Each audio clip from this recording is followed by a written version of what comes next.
What's up, Sports Wars? It's Jeremy coming to you with another video, and today I'm excited. College football season starts this weekend. I'm fucking hyped. You have no idea. I know I look tired right now because I am tired, but football season is almost here. I'm going to roll out my college football predictions in the next couple of days, but I want to talk about ESPN. ESPN, just when you think ESPN's starting to turn things around, and they're doing a good job of that. They are moving on from the John Skipper era very nicely, if I might add. They got rid of Woke Center. They got rid of Jamel Hill. They have demoted Michelle Beadle. So those are crucial aspects to moving on from the woke era of John Skipper and the SJW politics that they were pandering to. And maybe it just shows a glimpse that maybe we're getting back to sports, which is all we care about. That's all we're worried about. But, oh boy. First take, man oh man. A show I once loved. I still have a lot of respect for Stephen A. Smith. At one point in time, I liked Max Kellerman. My God, man. My God. The far left wing, they're nuts. They're absolutely nuts. So you probably know what I'm about to talk about. This is a couple of days old, this story, but Tiger Woods. So basically what we are living in right now, we are living in a culture where the far left controls the media. They control the entertainment. And if you don't follow the marching orders from the far left, if you have an opinion of your own, if you're willing to think for yourself, and if you dare speak out that goes against the narrative, they will destroy you. At least they will attempt to. It doesn't matter who you are. It doesn't matter what you've done. It does not matter. If you don't do what they think is appropriate, and if you don't push their narrative forward, you are trash. So, a few days ago, we heard about the President of the United States, Donald Trump, call out LeBron James, basically responding to LeBron James after about a year of attacks from LeBron.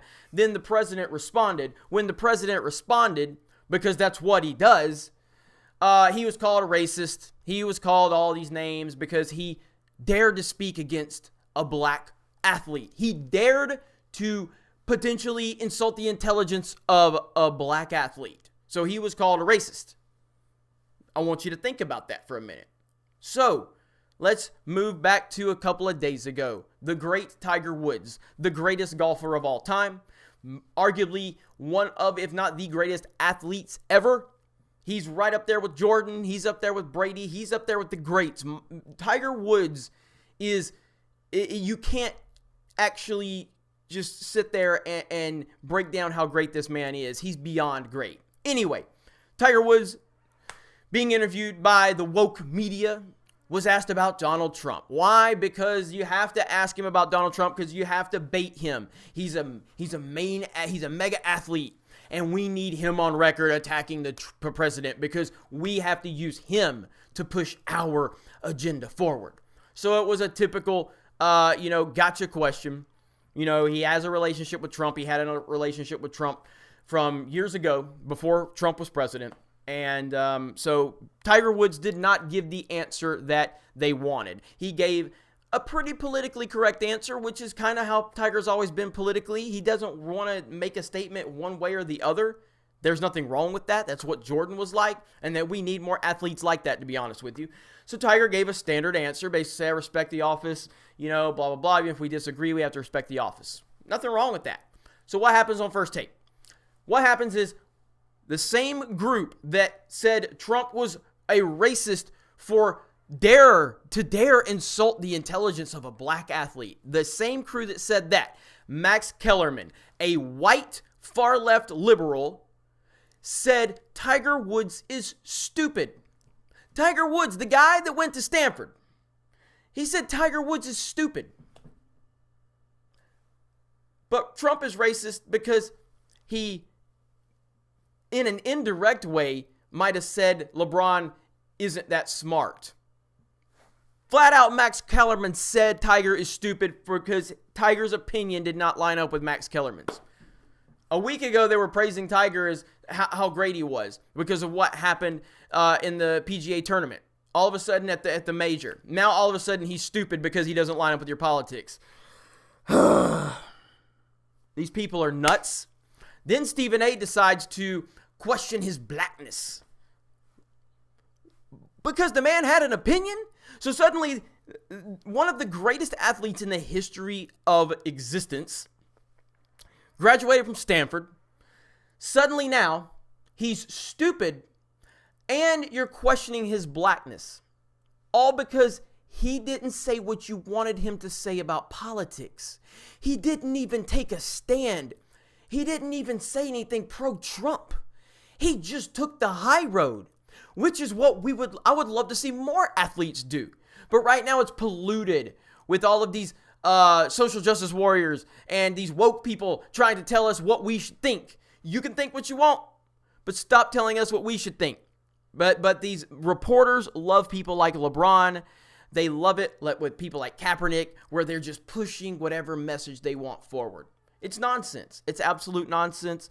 And, First Take should be ashamed of themselves. Max Kellerman has been making an ass of himself since Trump was elected. Stephen A., I really like Stephen A. a lot. I really like Stephen A.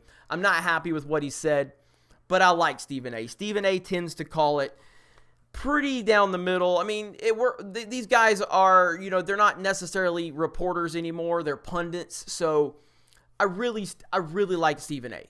He drives me crazy sometimes, and he says a lot of things I disagree with, but I get a genuine feeling from Stephen A.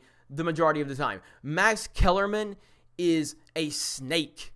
He is a dirty snake. I used to really like Max. I think he does have some really strong, knowledgeable opinions on sports, especially boxing.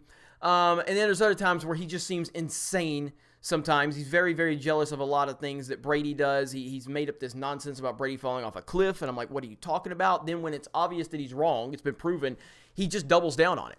Max Kellerman is insane at this point. So those are my thoughts on it. I hope ESPN wakes up. I don't think they will. Right now, FS1 is destroying ESPN in every single situation, every single show, every single hour. Their coverage, their commentators, their personalities are so much better than ESPN. And that is crazy to me because I've been an ESPN fan for so long. But the last few years, I just can't stomach ESPN anymore. It's unbelievable. So those are my thoughts. College football's coming up. I can't wait. I can't wait to share my opinions with all of you. You guys have a great day, and we will talk to you later.